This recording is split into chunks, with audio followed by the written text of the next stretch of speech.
गावाकडे आमच्या घरी सकाळी सकाळी असं काही वातावरण असतं. आमच्या घरी म्हणजे माझ्या सासरवाडीला. आणि आमचा किट्टूचं असं सकाळी उठून घरातलं बाहेरचं घरात पायरीवर बसून मस्त एन्जॉय करत होता. आणि मस्त बाहेर पडलेलं असं कोवळून आणि इकडे तिकडे बघून जाणाऱ्या माणसासोबत बोलणं. आणि माझे बाबांची पूजा तर म्हणजे माझे बाबा म्हणजे माझे सासरे यांची पूजा तर 1 तास चालतेच. आणि असं आमच्या घरात सकाळी सकाळी प्रसन्न वातावरण असतं.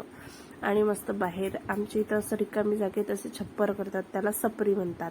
आता तुमच्याकडे काय म्हणतात हे माहीत नाही, तर तुम्हाला माहीत असेल तर कमेंट करून नक्की सांगा. आणि आमच्या तुळशी मातेचं लग्न तर कालच लागलं, म्हणून बोरभाजी आवडा आणि कृष्णदेव सावडा हे असं लिहिलेलं आहे. आणि तुळशी माता प्रसन्न ही रांगोळी मीच काढलेली आहे.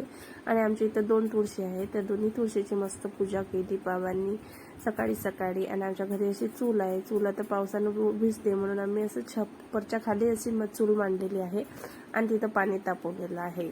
आणि कांदे, भाजीपाला असं गावाकडे काहीच कमी नाही, कारण की आमच्या घरी ओलिताची शेती आहे गावाकडे. आणि मस्त बाहेर असं प्रसन्न वातावरण. आणि ही आमच्या बाबांची जुनी सायकल आणि धान्य पाकडायची सूप, हे सगळं जुनं सामान भरपूर आहे आमच्याकडे.